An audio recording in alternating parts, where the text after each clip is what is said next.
Hi, I'm Lisa with Quilter's Thread. Today we're just going to have a brief talk about this quilt. This quilt I call the New Zealand quilt.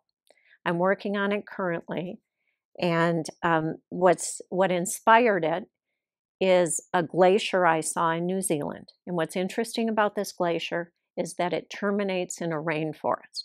Kind of interesting. Cold ice, cold hard ice, rainforest. So that's where the colors came from. The glacier is actually a very blue color when you look at it close up. The ice is very hard and blue. And the rainforest is, of course, green and has a lot of flowers that are reds and yellows and pinks. And then, of course, there's some sky thrown in there. So these colors were all inspired by colors I saw there and by the feeling I got when I was there.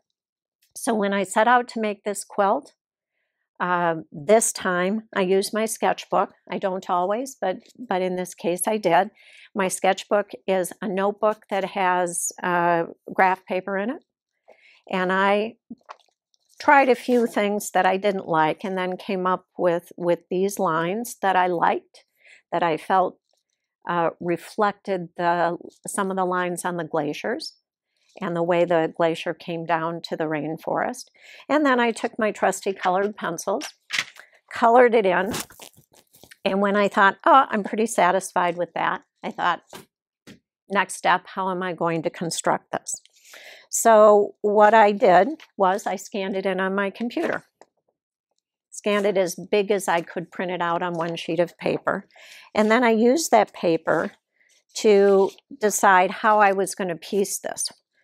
Piecing it in 3 pieces, and then within each of those, found very simple lines I could separate so I could paper piece these blocks together. Then I went to my computer and printed out the pattern pieces in the size that they would be used, or that they would appear on the quilt, and I was ready to go. I went to my stash of hand-dyed fabrics, and all of these fabrics are hand-dyed by me or somebody else, with the exception of one fabric that's in there that is commercially processed. So I found hand-dyed fabrics I like and pieced the quilt together. So it will be virtually this size. My next step is to quilt the quilt. I'm working on my plan now, and our next video will show you the quilted quilt and the steps I went through to decide how to quilt it, and possibly even show some of the quilting in progress.